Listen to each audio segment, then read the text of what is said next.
So be advised, this will be recorded. So if you don't want your name or your voice, don't share those.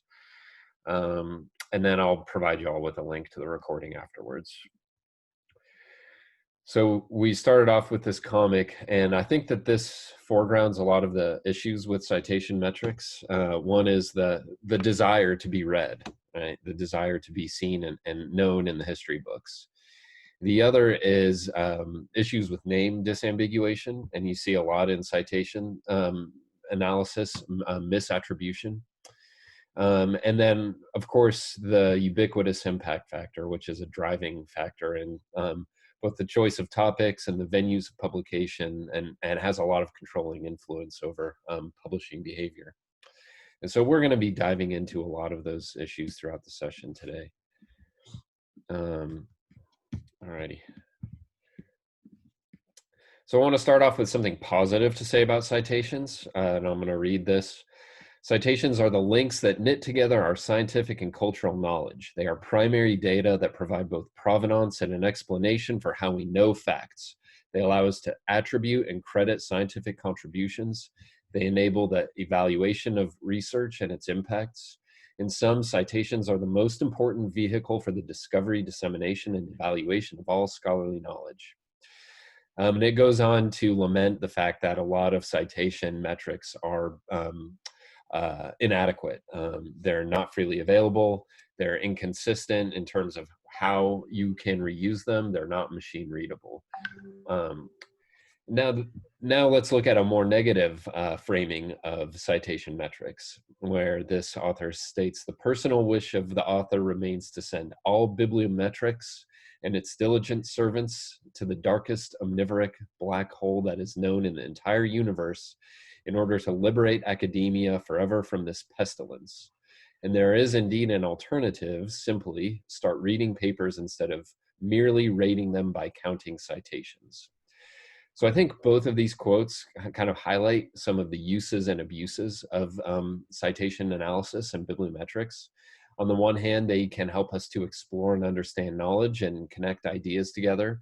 On the other, they're often used in ways that can make or break people's careers or their reputations. And so I hope to find sort of a middle ground throughout the presentation today, and really make this field of citation analysis as transparent as possible. So if we want to come up with a quick definition of bibliometrics, we could say that it is the quantification of scholarly output that examines its creation, quantity, resonance, impact, significance, and influence. It's a fairly young field. It goes back really, people have done citation analysis in the early 20th century, but it wasn't until 1961 when Eugene Garfield developed the Science Citation Index, which was distributed by his company ISI, which was then acquired by Thomson Reuters, and which is now Clairvit, owned by Clairvit Analytics. Really in the 1980s is when we saw bibliometrics evolving into a formal discipline with agreed upon methodologies and key approaches to research questions doing bibliometric analysis. In 1997, the Science Citation Index became part of Web of Science, which is a commercial database distributed by Clairvit Analytics. In 2004, the publisher Elsevier developed a database called Scopus for, that's just like Web of Science, a huge database of citations, the articles that those citations have cited, and the articles that have cited the other articles. And for those who just entered into the chat, I'm going to give you a link to download these slides. There you go. All right. In 2011, 2012, we saw the evolution of Altmetrics, which I'm just going to touch on if I have time. And then in 2017, a freely available database called Dimensions was developed. And this is like Scopus and Web of Science, except it's available freely on the web. Also, we saw the creation of something called the Open Citations Corpus, which is again an attempt to bring citation data out from behind paywalls and allow anyone to do citation analysis. So this quote, which is often attributed to Albert Einstein, but evidently was not said by him, is, I think, important to keep in mind. Not everything that can be counted counts, and not everything that counts can be counted, right? There's a lot that is important that we can't necessarily put a metric on, but also there's a lot that we can count that we put over importance on simply because we can count it. So when we break down our definition of bibliometrics, we see that it is the quantification of scholarly output, which immediately denotes some sort of measurement, right? Where we have a data input, we analyze that data, and then we have an output and interpretation. Typically, that is going to, bibliometrics analyzes a set of publications, whether that's articles, books, or book chapters, and the associated metadata, so the authors, the abstracts, and so on. It potentially can include other types of scholarship like data sets, preprints, patents, and blogs, but that's fairly recent. So then the other part of our definition, examining its creation, quantity, resonance, impact, significance. So this denotes counting, of course, and determining how others are engaging with the work. And to measure that sort of engagement, typically that's going to be done through citations. So citation analysis is a bibliometric method, and it is not synonymous with the field of bibliometrics, although it is often used that way. So bibliometrics can also include other kinds of methodologies like usage or author network analysis, like authors who are collaborating from across countries or across institutions. It can include different types of impact, and it can include different kinds of methods like doing a linguistic analysis or on the articles that have been mined. All right, so there are two distinct and sometimes competing uses of bibliometrics and citation analysis. On the one hand, as I mentioned earlier, it can be used to understand the production and use of scholarship. So here we're interested in how topics have evolved across time, how the boundaries of disciplines have shifted, maybe how ideas have been exchanged between one person to another, and being able to track that across time and geographic regions. Looking at the interrelationship of ideas, authors, publication venues, and types, and really understanding the ways in which researchers have engaged with the literature. But citations have also been used to measure and evaluate the quality and the value of scholarship and the producers of it. So they're often referred to in hiring and promotion or tenure decisions. They can be used by both journals and individuals to kind of hack their reputations to increase their citation counts as a indicator of their value as an individual or a journal. They're heavily referred to in university rankings. They can be used in funding allocation and research proposals, and to look at the evaluation of the performance of individuals or labs or departments in universities. And I'll have more to say on that aspect of it later on. So it's important to keep in mind what the limitations of bibliometrics are. Uh, on the one hand, publication output is only one of many research outcomes. And in the larger context, often it's far less consequential. So thinking, an example of that is in health and medicine, where patient outcomes are far more important than citations to research paper. Citation distributions are very skewed. The majority of papers are never cited, or they're cited only a few times, the vast majority, while there are some that are highly cited. So it's important to consider that the skewness in the citation distribution is larger than the quality differentiation among scientific contributions might justify. In other words, there are not a certain handful of researchers that are exponentially more valuable than the vast majority of researchers, right? So that skewness distribution is not reflective of the distribution of the contributions of the researchers. The general pattern for the ways that citations accumulate is after publication through year 2, people start reading, discovering, understanding the implications of a work. So it's not until year 1 or year 2 that it actually starts getting cited. And then it's cited more frequently between year 1 and 2 and year 5. And then from 5 on, it's a kind of a long tail, and citations fall off. This is the general pattern, of course. There are some that are highly cited immediately upon publication, and then there are some that are never cited, and then there are some that aren't cited for several years, but then are discovered later on and get a lot of citations at that point. Uh, so consider that only a small proportion of the relevant literature is cited in a given research paper. So obviously you have to make choices. You can't cite the entire universe. And so that's something always to keep in mind when thinking through citations. There are variations across and within fields. In many humanities disciplines, an average paper receives less than 1 citation during a 10-year period. That's compared with more than 40 citations in some biomedical fields. So there's just difference in norms between fields, where in some disciplines or even in some subfields, you have very long reference lists, which leads to papers in those fields getting more citations. And then there are others where perhaps only a few researchers are studying it, or just the norm in the discipline doesn't typically have more than 10 or 15 citations. That's going to affect citation behavior. Also, in the citation databases, humanities references are poorly represented.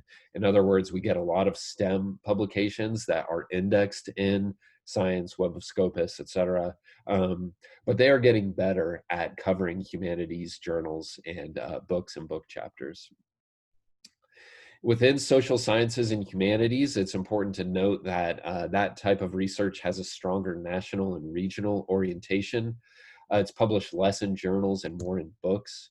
It has a slower pace in general of theoretical development, where it can sometimes take years and decades for ideas to really germinate. It's less collaborative, and so you see more single authored publications, which indeed does have an effect on citation behavior. Number of authors is correlated with a higher number of citations. And also some social sciences and humanities research is directed at more scholarly, non-scholarly publics. Continuing on with limitations, there are variations in citation databases. Okay, so use of either Web of Science or Scopus for evaluation and referring only to those sources may introduce biases that favor natural sciences and engineering to the detriment of social sciences and humanities. English language journals are overrepresented. This is true in Web of Science and Scopus, although in Google Scholar, a significant minority of citations are not in English. Also, there have been a lot of studies comparing these databases, Google Scholar, Web of Science, and Scopus. And one study found that Google Scholar found nearly all citations found in Web of Science and Scopus, and a large amount of unique citations. So a lot of people see that as an advantage because you want to capture as wide a net as possible. But some see it as a disadvantage where they don't want to see citations that are not from scholarly journals. So, for example, citations from dissertations or theses or undergraduate work or presentations, they don't want to see that included, but Google Scholar is going to find as much as it possibly can and include those. And about half of Google Scholar's unique citations are not from journals. As mentioned, certain types of publications tend to get higher citations, so general introductory works are cited more often in literature review sections, right? So are review articles. Longer papers, highly cited papers, papers that introduce commonly used methodologies, those are going to get more citations than others. And also think about in all of this, we're just getting a count, but we have no idea why the paper is being cited, right? Is it being refuted? So it's a negative citation. Is it just being noted? Is it being reviewed or compared? Is it actually being applied? Is it supported or substantiated? You have to really do qualitative analysis to figure that out. although there are citation databases that are currently in development that use machine learning and natural language processing to try and infer the nature of the citations. I'm still on limitations here. Authors have a multitude of motives for including particular studies in their references. So it could be external pressures, maybe from colleagues. It could be in their own career self-interest to include and cite other people. They could, it's been known that journals put pressure on authors to include citations to other articles within that journal in order to sort of increase that journal's impact metrics, and so on. Also, there's gender inequality in citations, and women are less likely to be listed as first or last author, and articles with women in dominant author positions receive fewer citations. So we're not dealing with a completely unbiased raw metric that we can just take and apply. There are a lot of sociological and social and cultural and geographic considerations that go into the choice to cite an individual publication. As I mentioned earlier, if you have questions, you can unmute yourself or type it into the chat. But we're going to dive into citation analysis, and then we're going to get into some journal-based impact metrics. So citation impact is nested within all other kinds of impact that research can have. It can have larger social impact. It can have various impact within the academy. Citations can have different kinds of impact, but we're going to look at the different citation indicators themselves. The most important basic indicator of, if we're trying to understand how has this paper or this book chapter resonated? How are people using it? We're initially going to look at how it's been cited. So think about this, that the underlying assumption is that there is a reliable correlation between the number of citations something has received and the quality. If we reject that assumption, then for a lot of these metrics, we can't go any further. So that assumption is embedded into a lot of citation analysis. And the assumption that a publication with many citations is a key work is more probable than the assumption that a publication with few or no citations is insignificant, right? So perhaps we can say that if this work has a ton of citations, it's likely to be key, but we cannot say that because this work has 0 or a few citations, it's worthless. A lot of citation harvesting is done either through machine learning and processing of bibliographies. So in other words, Scopus and Web of Science have a massive database of publications, and they've written algorithms that parse the reference sections, and that's how they generate a lot of this connection. However, in the last few years, we've seen a movement for publishers to make the article references available. And in this way, we can we're not dependent on Scopus and Web of Science to give us our citation analysis. Again, citation is only one indicator of usage, and there's limitations in the citation indices. So they only index a certain number of sources, not all of them. There can be errors. There can be errors in the initial publication, but there can also be errors in the ways that the Scopus or Web of Science attribute them.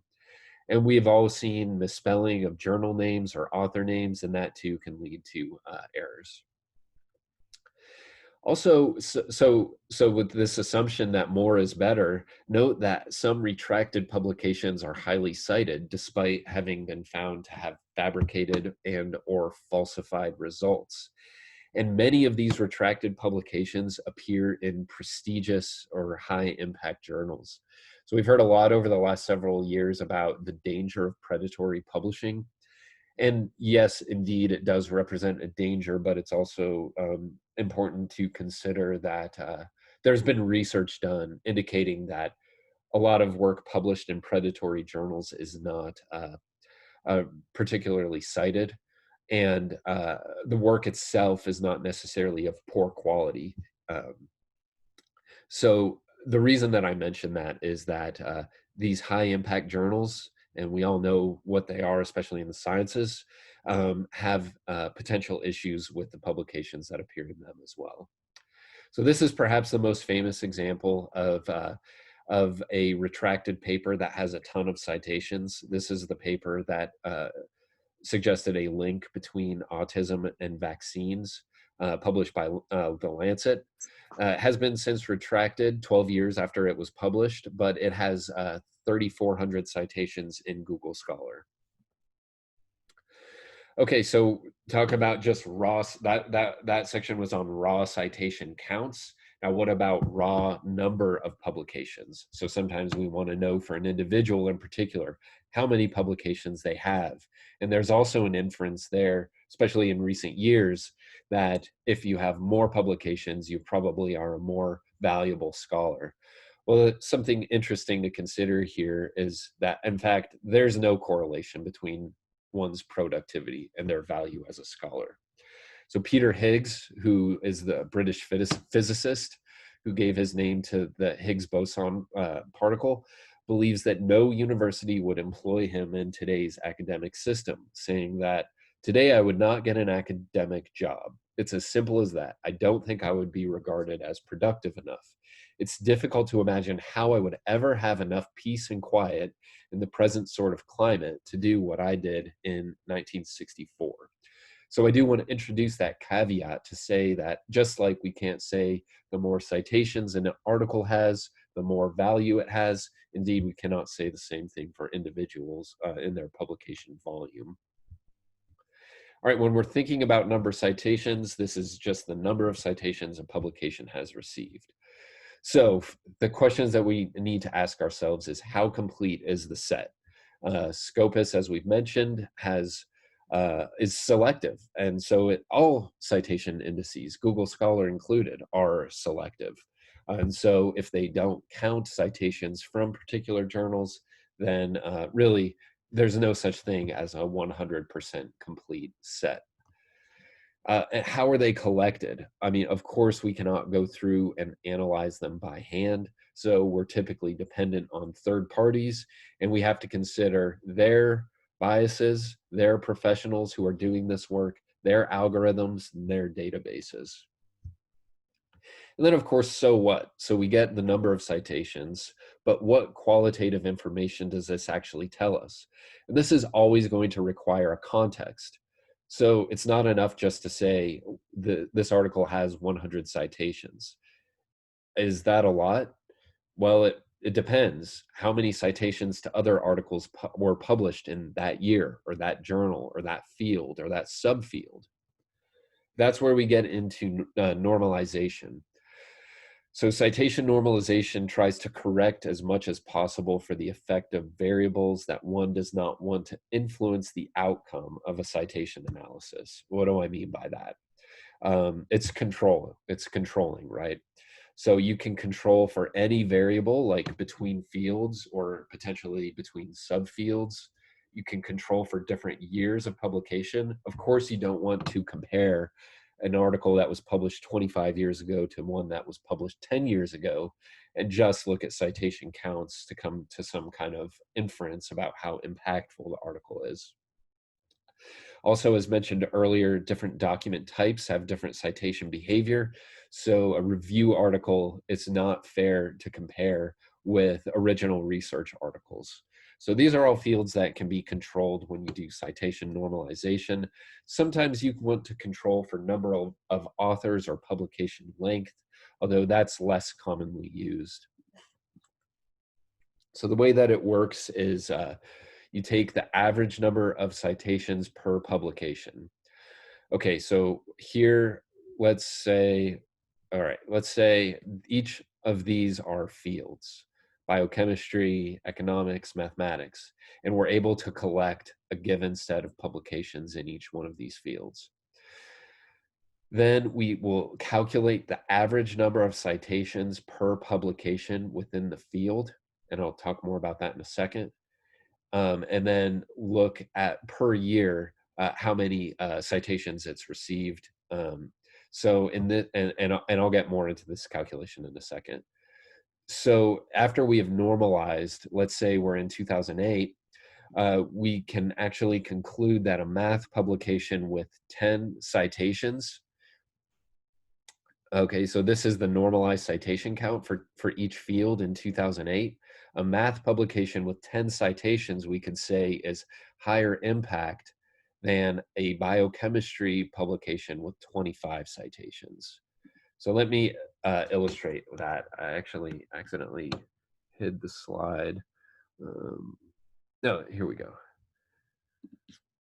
All right, so what you do is you take your set and you calculate the average number of citations of all publications in that same field and in that same year. You divide that by the expected number of citations, and then you calculate the average normalized citation scores for the unit. Okay, so we have publication A. Let's say this is in biochemistry. So we would expect a biochemistry publication published in 2008 to have gotten 21 citations. But in fact, the article that we're interested in only has 14 citations. So we divide 14 by 21 and we get 0.67. And what that means is that this publication has received 2/3 of as many citations as would be expected for a publication in that field published in that year. And presumably, if we're doing this really thoroughly within that document type, like review article or original research article or conference presentation, etc. So we do that for each publication. And then assuming we could say these all belong to a single journal, or we could say they belong to an individual or a department, whatever it is, and then we can calculate the average normalized citation score. So if whatever unit these belong to, they've scored they've gotten more than one citation than would be expected. All right.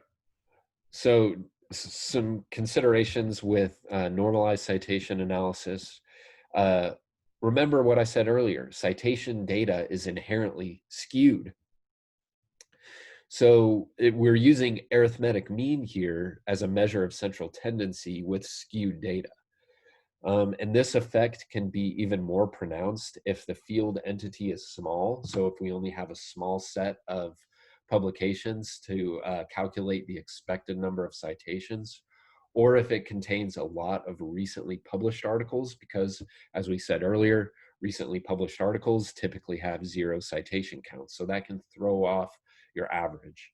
So there's a lot of mathematics that goes into calculation of these metrics. And so they try to control for these as much as possible. But even those databases like Scopus or Web of Science say you shouldn't use just one indicator because of these limitations that are inherent. Also, we have the problem of how do we define a field? And there's 2 methods for that. One is journal-driven assignment. So that takes a publication, it looks at what journal it's in, and then it classifies that journal into a discipline. So this is what Web of Science does, right? Every journal belongs to a discipline and then often a sub-discipline. So this can be perhaps used to determine core journals in a field, and then for an individual researcher to say, I've published in one of the top percentile journals in a given field. Another way of establishing fields is publication-driven assignment. So that looks at each individual publication, and it analyzes such things as what articles is that publication citing, what it might do some text mining to find like keyword analysis, or it might look at what the keywords that are assigned to the article are, and then it sort of creates a network based on each individual publication. And this is what Scopus does, and this is much better for understanding the fact that a lot of publications are inherently multidisciplinary. and don't fit neatly into sub-disciplines that someone else has developed.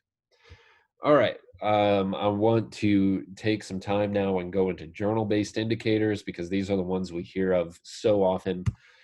And I want to start off talking about something called Goodhart's law, which states that when a measure becomes a target, it ceases to be a good measure. So if you're measuring people on the number of nails they make, then you're going to get thousands of tiny nails. If you're measuring people on the weight of the nails made, then you might get a few giant heavy nails. And this is only important when we put the target on it, right? Which journal impact factor certainly has. It's a target, and that influences behavior, and therefore it potentially corrupts the value of the calculation because it's actually altered behavior. As a result of this, there have been a number of declarations and manifestos and angry pushback against overweighting journal-based metrics like impact factor. And one of the most famous of these is the San Francisco Declaration on Research Assessment, which states flatly, do not use journal-based metrics like impact factors as a surrogate measure of the quality of individual research articles to assess an individual scientist's contributions or in hiring, promotion, or funding decisions. It also has a note to publishers calling on them to reduce the emphasis on impact factor as a promotional tool. That call has not been heeded. Journals get a lot out of promoting their impact factors. And so that's something to keep in mind. Something else I want to introduce here is this research that looked at the importance of factors for when faculty respondents consider when submitting their work for publication. So when asking them, what factors do you consider, and rank them from 1 to 6, the highest, most ranked in number 6 is has a readership that I want to reach. And you'll notice that impact, overall prestige falls below that, and impact factor falls below that. But when asked what they rate the importance that their peers, they think their peers consider when submitting a work for publication, the number 1 slot becomes overall prestige of the journal. And then impact factor falls here, 4th, and readership falls below that. So the conclusion that the authors make of that study is that any shift away from using journal impact factor or the name of a journal or the citation measures of a journal might be challenged not necessarily by faculty members' own values, but the perception they have of their peers' publication decisions, which the researchers found to be different than their own. So faculty are guided by a perception that their peers are more driven by journal prestige and metrics than they are, while they themselves value readership and open access of a journal more. So really, until we can change the norms of these metrics, we probably will not see a shift away from the over weighting of journal impact factor. Here's something else to consider is that the intended effect of an effort is often quite different than the actual effect. So if our incentive is to reward researchers for number of publications, and we hope by so doing that we'll improve research productivity, what we've actually seen is an avalanche of substandard incremental papers, poor methods, an increase in false discovery rates, which leads to what they call a natural selection of bad science. And similarly, looking at citations, if we want to reward researchers for the number of citations they have, and the idea is that, of course, we want to reward quality work that's influential. There's absolutely nothing wrong with that. But the effect is that we've seen behaviors like extending reference lists to inflate citations and reviewers requesting citation of their work during the peer review process. So it's always important to think about this kind of stuff, right? If we want a behavior, it might result in behaviors that we didn't intend on. All right. A metric, a journal-based impact metric, is a single number that indicates the number or the quality of citations to articles that are published in a given journal. And the most famous ones are journal impact factor and site score, and also H-index. So I'm not going to talk about SCImago and eigenfactor, but if you have questions of that, I'll leave time at the end if you want to know what those are all about. Over the last 25 years, journal-based impact metrics have played an increasingly large role in assessment, evaluation, and reputation building. This is despite a significant and growing body of research that casts skepticism on multiple aspects of these numbers. But as I mentioned, there's been a backlash against that. All right, journal impact factor. This is calculated by Claravit Analytics. It's published yearly in something called Journal Citation Reports, and it is available only with a subscription purchase. So it's entirely proprietary. It is not freely available on the web. It goes back to 1975, and it includes only journals that are indexed in Web of Science. So if you're not in Web of Science, you're not going to get an impact factor. And this is quite important because there are a number of recent new journals, startup journals, that haven't had the time to gather prestige. There are local and regional journals. There are especially journals in humanities that are not indexed in Web of Science. So the fact that they don't have an impact factor, in fact, says absolutely nothing about the quality of the research they're publishing. It just means that they're not indexed in Web of Science. If you click on this link, you can get last year's journal impact factor. And in case anyone has joined since I started the session, I posted a link to these slides. So you can access this and you can see what journals are indexed in Web of Science. Oklahoma State does not have a subscription to Web of Science. We only have a subscription to Scopus. So this is really going to be the only way to see what journals are in Web of Science, but you cannot see what their impact factors are without paying. However, a lot of journals do post their impact factor on their homepage. So if you need to know that, you can either go to their homepage and see if it's there, or just send an email to the editors or the publisher to ask. All right, now what is it? What it is let's say we're in the year 2017. So 2016 is finished. So we're looking at the number of citations. We're taking articles published in 2014 and 2015, and we're looking at the number of citations to those articles in 2016, right? So all articles published in 14 and 15, how many citations did they get in 2016? And then we're dividing that by the sum of citable items that journal published. So this gives us a mean. Let's visualize that with nature. So on our denominator, we have total number of publications in 2016 added to the total number of publications in 2015. In our numerator, we have the total number of citations in 2016 and the total number of citations in 2015, right? So that gives us 41.5. Site score is very similar. It's calculated by Elsevier. However, it's published yearly for free. And the difference in this is it includes the last 4 years. So rather than the last 2. And this actually just changed last month. Previously, they only included the last 3. So they've extended it back 4 years, and they have also recalculated all previous site scores to include only the last 4 years.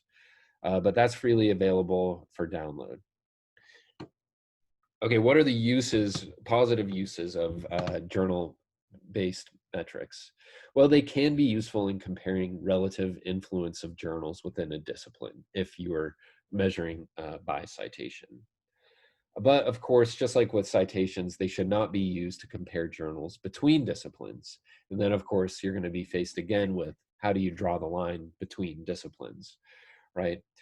This paper here is one of the best reviews of journal impact factors, history and critique, and I strongly recommend reading it.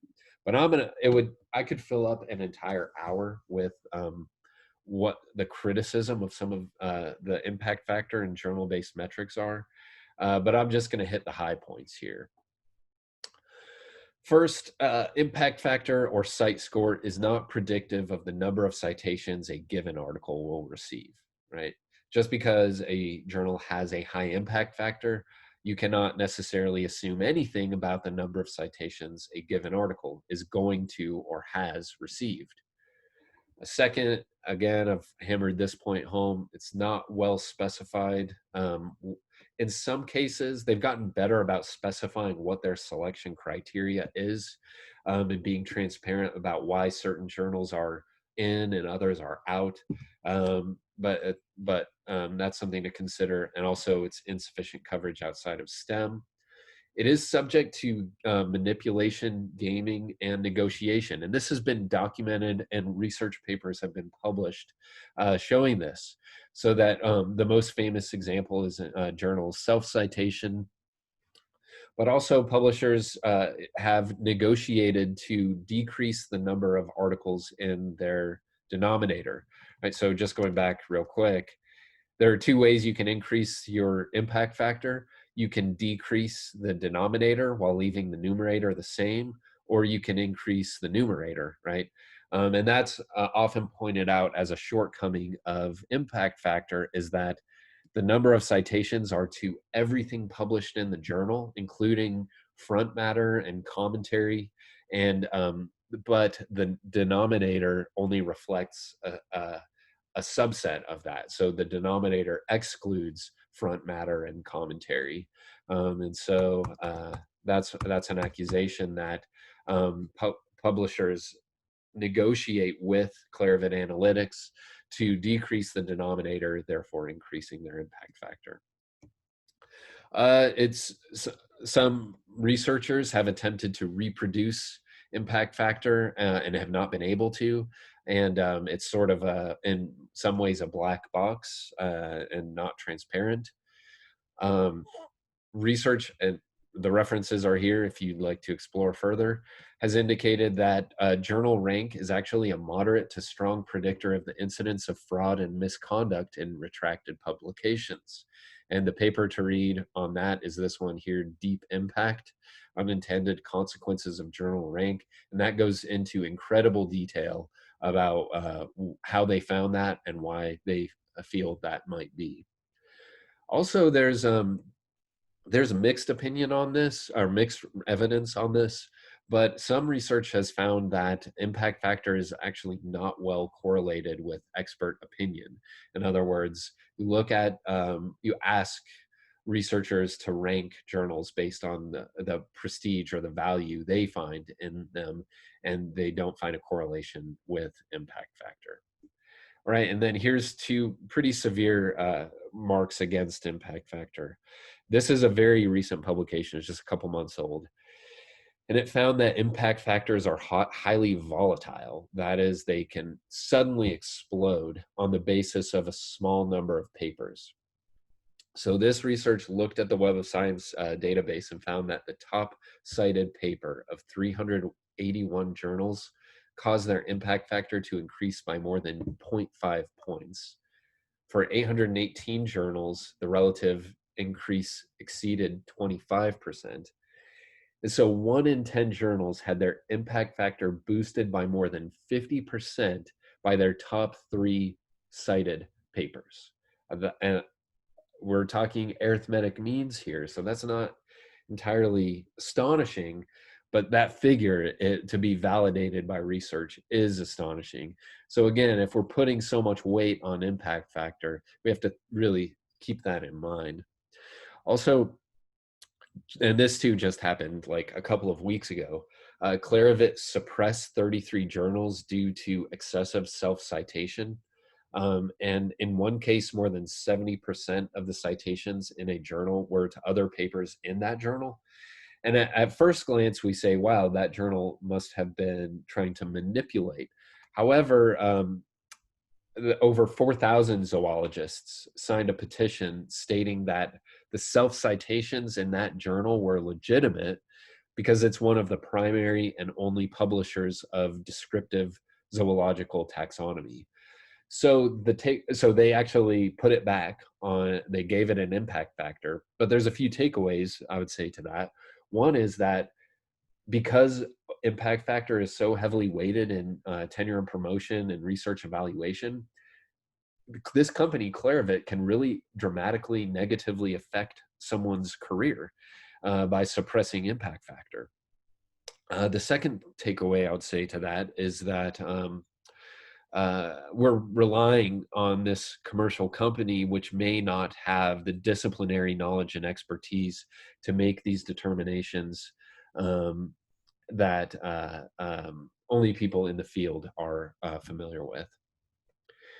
Okay, that let me pause there because I know that impact factor raises a lot of questions. Does anyone have any questions? You can unmute yourself or post in the chat.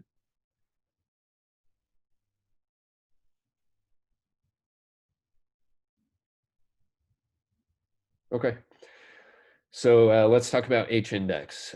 This was developed by a physicist as a means for determining quantity, publication quantity, and resonance beyond citation rate and impact factor. It's a question in the chat on impact factor as a barrier to access for new journals. Absolutely. And, you know, a lot of journals have been started by graduate students or groups of faculty or scholarly societies.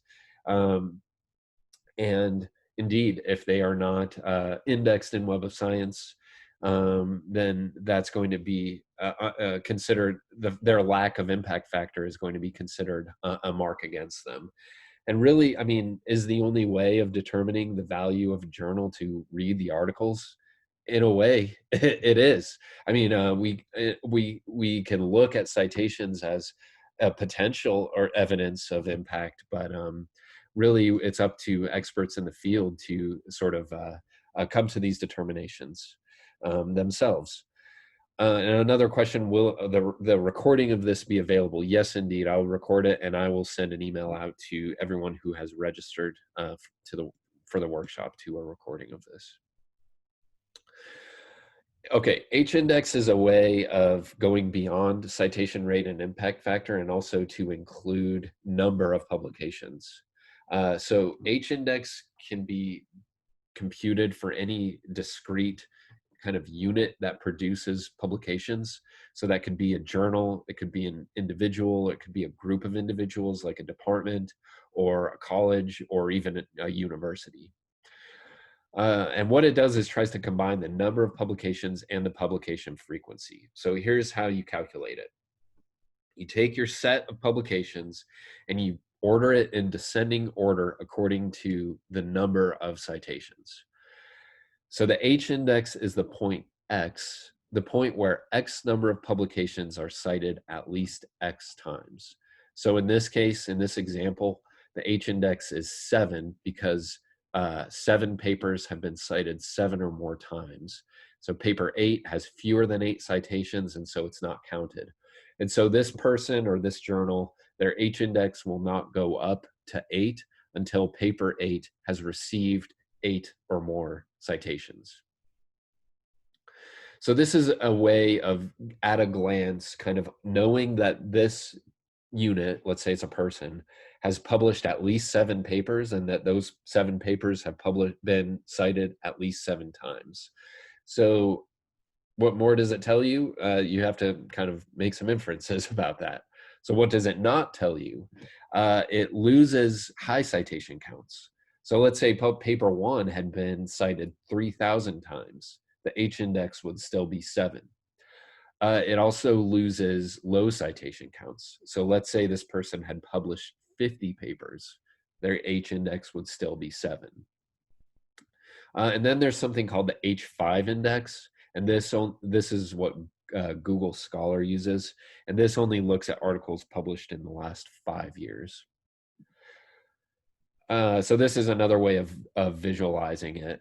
The H-index is influenced by career length. So if we correlate number of publications to career length, then it's not really fair to compare as someone who's been publishing for 25 years to someone who's been publishing for 5 years, right? They're just going to have more publications and more time to accrue citations. It is also not field normalized. So as we said earlier, citation behavior varies between fields. So we really should not say, well, this person in anthropology has an H index of 6, while this person in neuroscience has an H index of 115. That doesn't really, that's not useful. And also, just like most of these metrics, it can be manipulated with self-citations. But research indicates a lot of self-citation is not intentionally manipulative. It's because they are the only ones that have published those findings, and it is a useful paper to cite. So I really don't see anything wrong with self-citation. The only time it becomes a problem is if we, again, overweight citation metrics. So Simago Journal Rank is one place that you can get H indexes for particular journals. You can also get it from Scopus. And Google Scholar will give the H5 index. And these are going to vary between your sources because each source has a different citation index. So there is no one H index for a person or a publication. It's always going to vary. Let's see, there's chat. Okay, and in case anyone came in late, I'm going to pop this link in again. The last thing I want to do is run through a few sources and tools for citation analysis. If you haven't heard the streetlight effect, where a guy's looking for his missing keys under a streetlight, not because he dropped them there, but because that's the only source of light on the street. And again, just because we have a lot of bibliographic and citation data and data visualization and analysis tools, we shouldn't start with that data and that tools, right? We should be starting with what do we want to know, what's important to us, and then working forwards from there. But with that said, these are the tools that we have available. Web of Science and Scopus are a subscription, very expensive databases. So typically a university is only going to have one, and typically they will increase their prices substantially at the termination of each contract, which it might be 3 years or 5 years. Stronger in STEM, typically individual author records are generated through text mining. So there's some sloppiness there. So if you are a publishing researcher, you want to log into Web of Science or Scopus and look at your own individual profile and make sure that it's accurately capturing all of your content.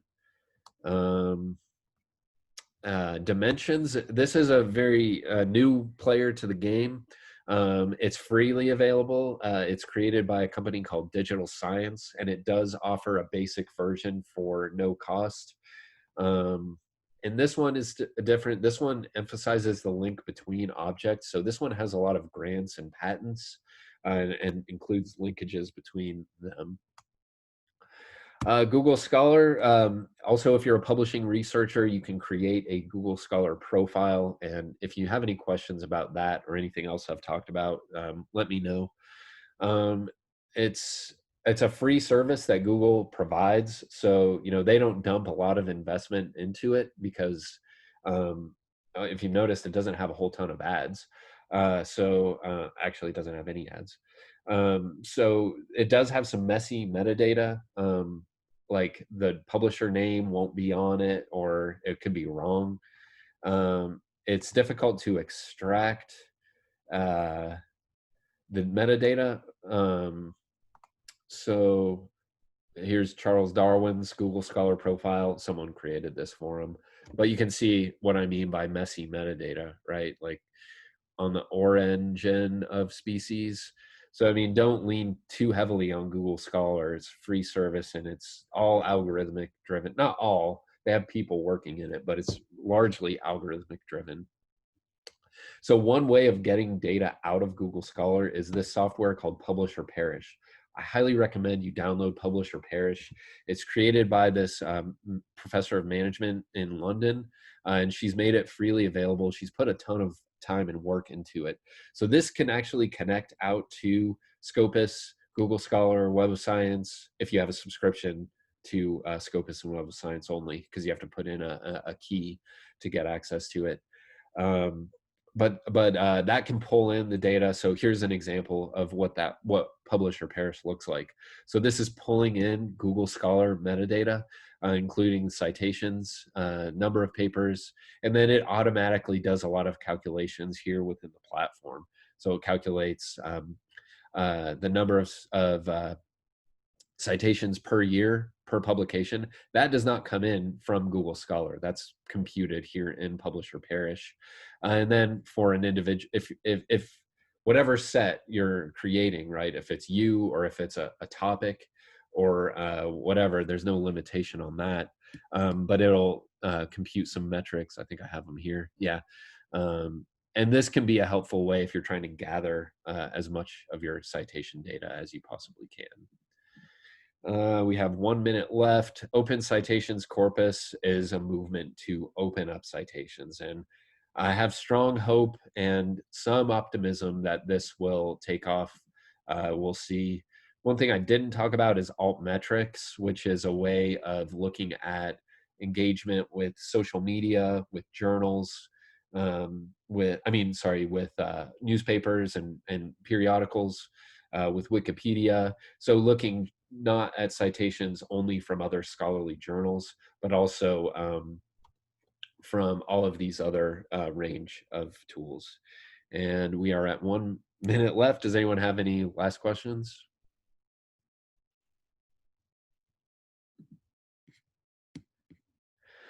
Well, all right. Thank you for joining me today, and look out for the email with the link to the recording for this. And please reach out to me if you have any questions or if I can be of any support to you. Aside from that, you all have a great afternoon and a great weekend. Thanks, Clark. Have a good weekend. I think you're muted, Rodney. Oh, I just unmuted it. I can't hear you. All right. Well, Gotcha. I just said thank you. Thanks for the presentation. It was great, and have a good weekend. Excellent. Thank you very much. I appreciate you saying that. You have a good weekend too. Thank you. Take care. Bye.